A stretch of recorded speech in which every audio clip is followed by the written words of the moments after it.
D'abord, je vais prendre quelques versets des Bibles actuelles classiques pour vous montrer la supercherie, comment ils ont troqué l'histoire du peuple noir par rapport aussi à d'autres, on va dire, religions dites révélées concernant la circoncision. Pour cela, vous allez vérifier. On va aller premièrement dans le livre de Romains. Romains, c'est dans ce qu'eux vont nommer le Nouveau Testament, écrit par, selon d'autres aussi, Paul de Tarse.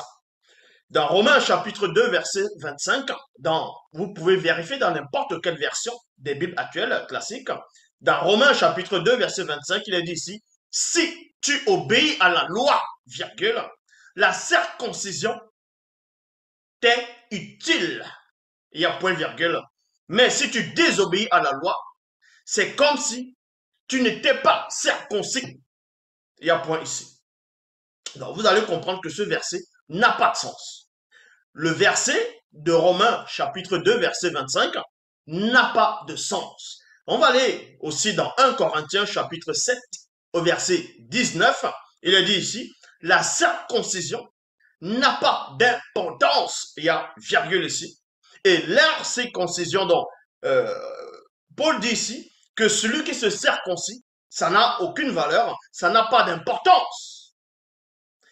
Et celui qui n'est pas circoncis, c'est pour ça qu'il dit ici, et l'incirconcision n'a pas d'importance. Point virgule.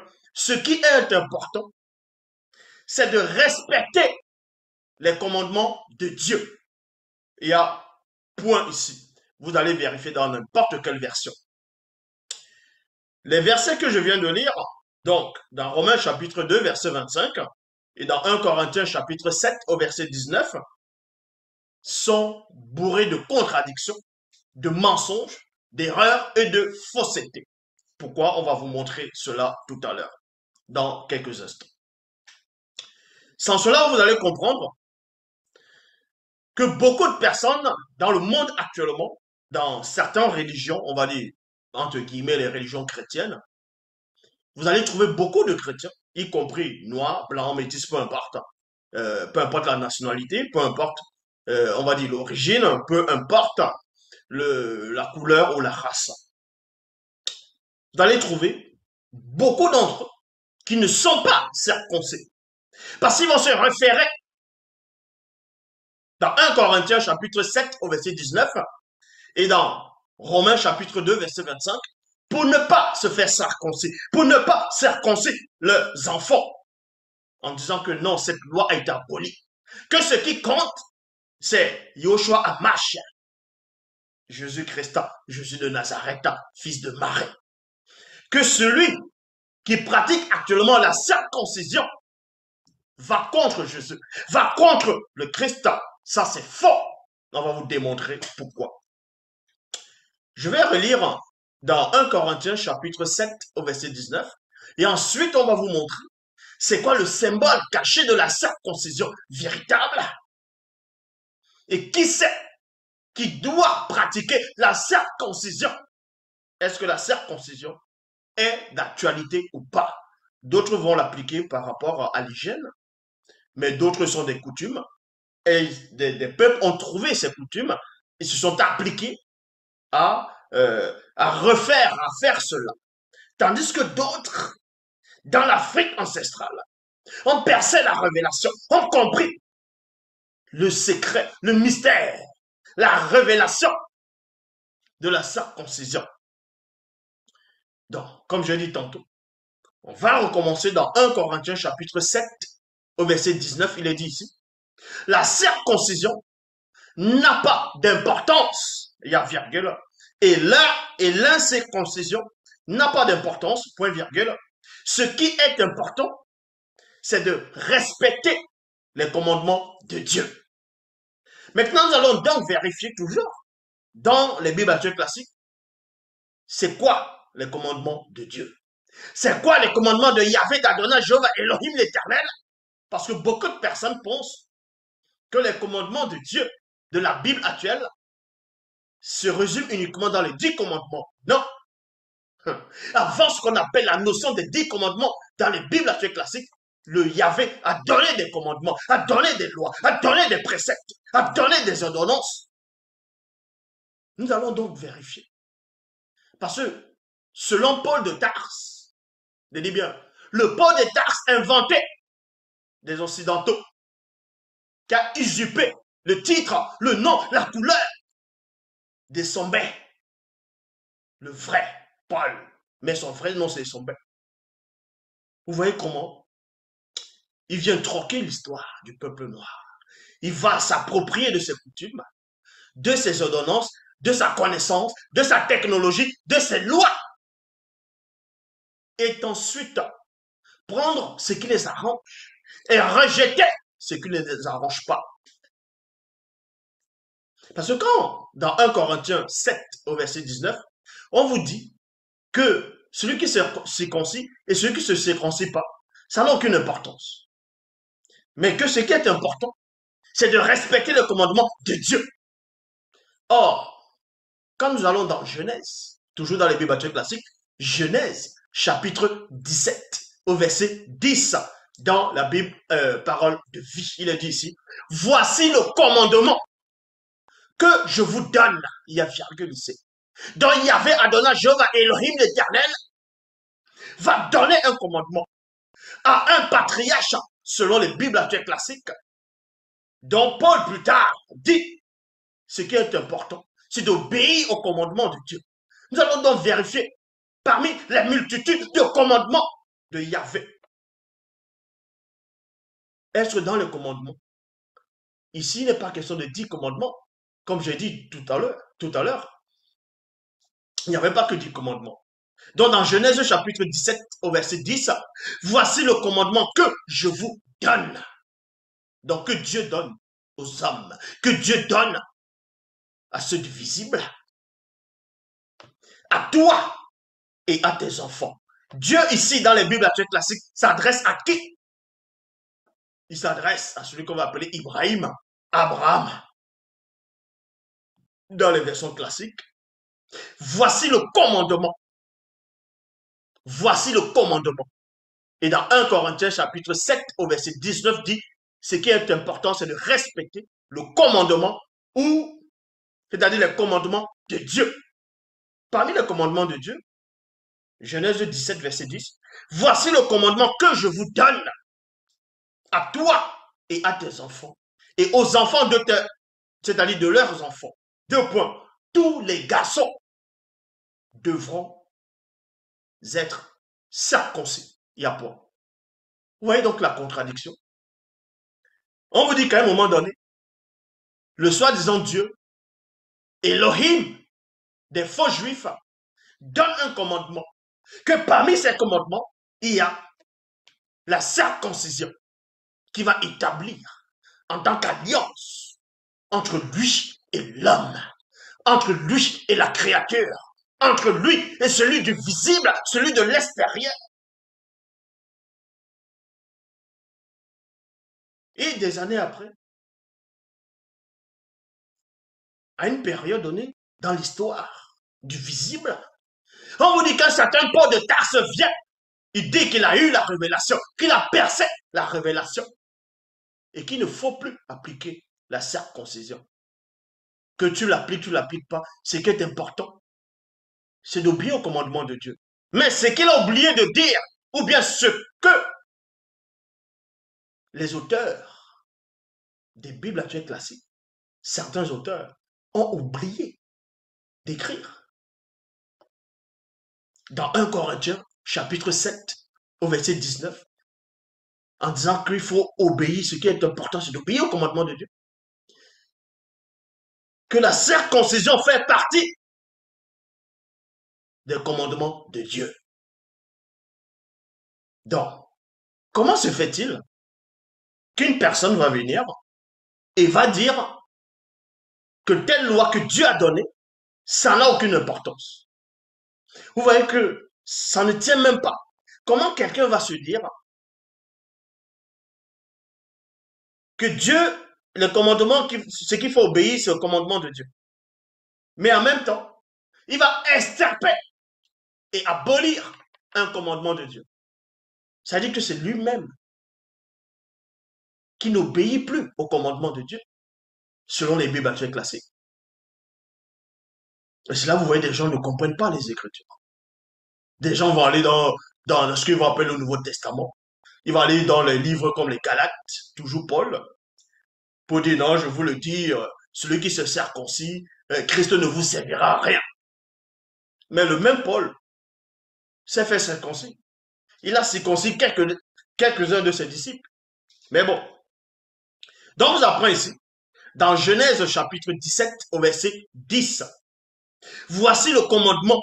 Dans d'autres versions, c'est voici l'alliance. Et c'est un commandement. Voici le commandement que je vous donne à toi et à tes enfants, et à leurs enfants, et aux enfants de leurs enfants. Tous les garçons devront être circoncis. Il y a point ici. Genèse chapitre 17 au verset 12. Tous vos garçons seront circoncis quand ils auront 8 jours. Il y a virgule ici. De génération en génération. Il y a point. Tu circonciras de même tous les esclaves. Dans d'autres versions, on dit tous les étrangers nés chez toi, virgule, ainsi que les esclaves achetés aux étrangers qui ne font donc pas partie de ta famille. Et à point.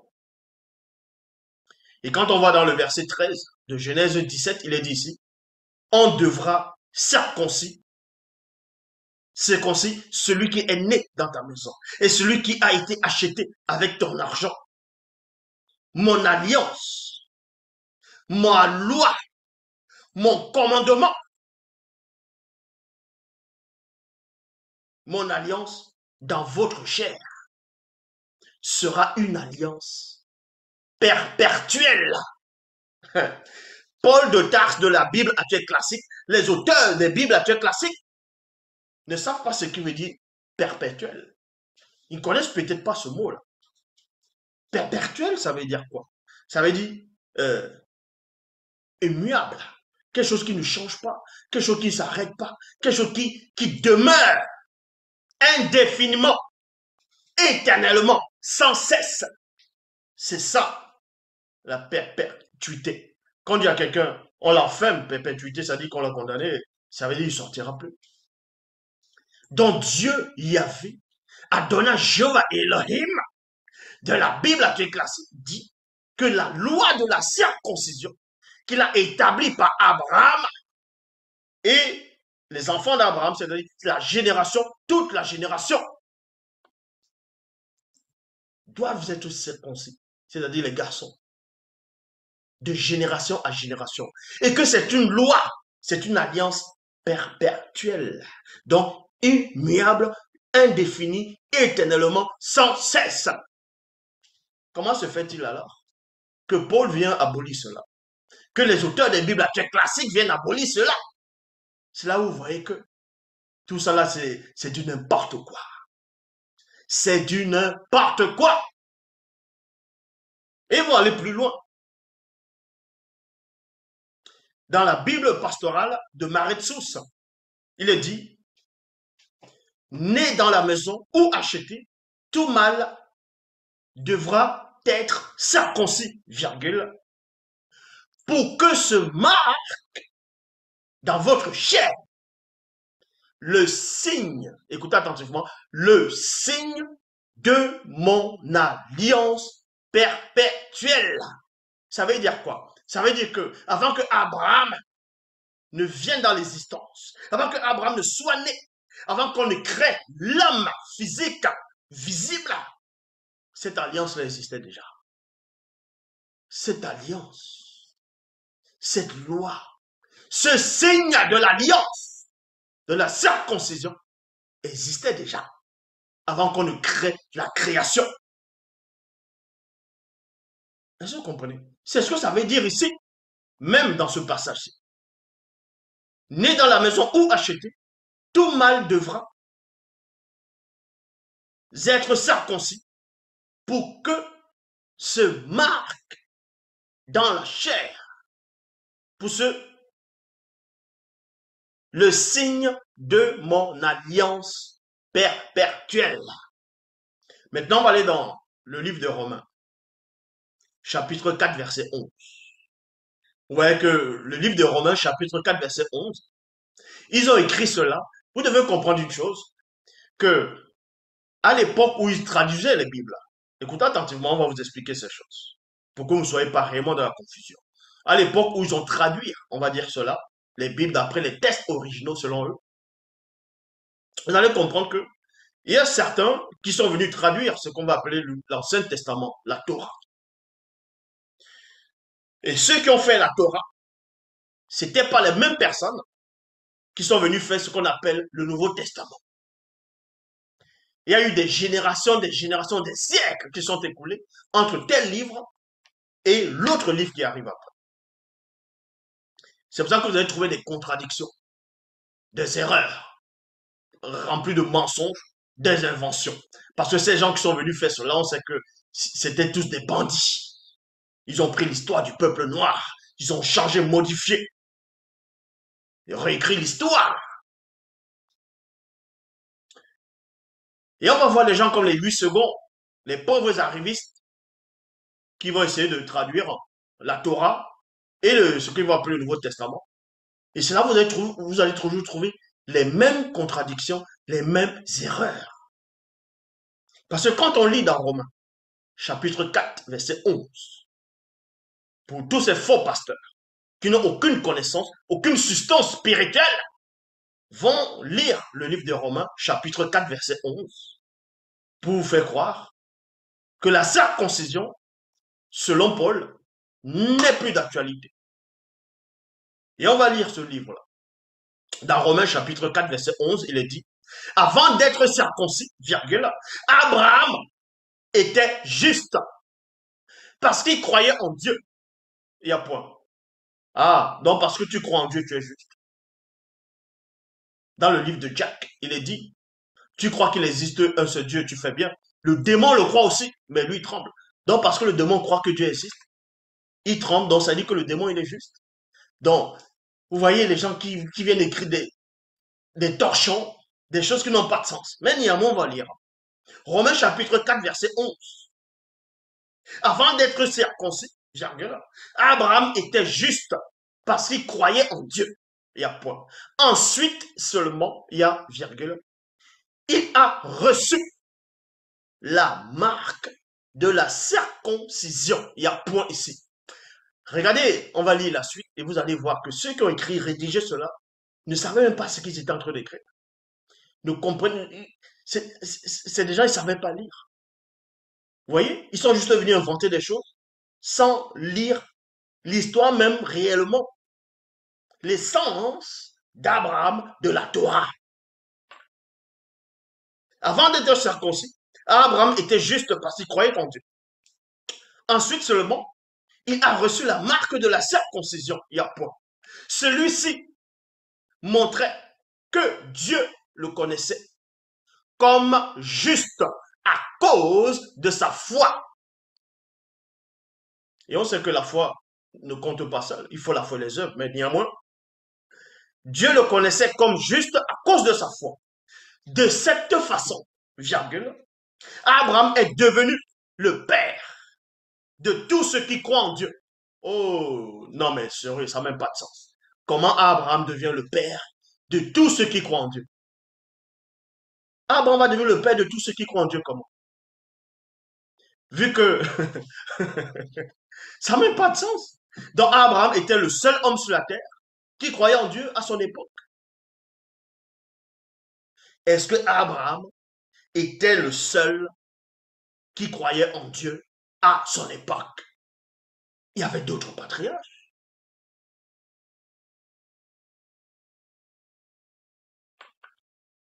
Il y avait d'autres personnes. Il y avait des Égyptiens. Il y avait d'autres peuples qui savaient. Mais néanmoins, ils vont ramener la notion, pas forcément de la christocentrisme, mais de jéhovah-centrisme dans le peuple d'Israël. Et on vous dit, celui-ci montrait que Dieu le connaissait comme juste à cause de sa foi.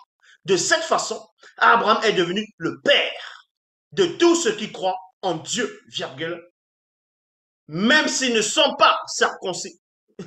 Regardez, écoutez l'hérésie. Même s'ils ne sont pas circoncis, point. Ceux-là, virgule, ceux-là c'est qui? C'est ceux qui ne sont pas circoncis. Selon Romains 4, 11. Dieu les reconnaît comme justes. Vous voyez ce qu'ils vont aller raconter aux gens. Vous voyez les choses qu'ils vont aller écrire. Que de toute façon, vous êtes bénis à Abraham. Vous êtes bénis. Toutes les nations sont bénies à Abraham. Ah, toutes les nations sont bénies à Abraham. Waouh! Ça voudrait dire que celui qui n'est pas circoncis, il est béni à Abraham. C'est comme si Abraham a été circoncis pour lui. Voilà les soi-disant révélations qu'ils vont donner. Parce que Dieu les considère comme justes, parce qu'ils croient au Dieu d'Abraham. Mais ça, c'est faux.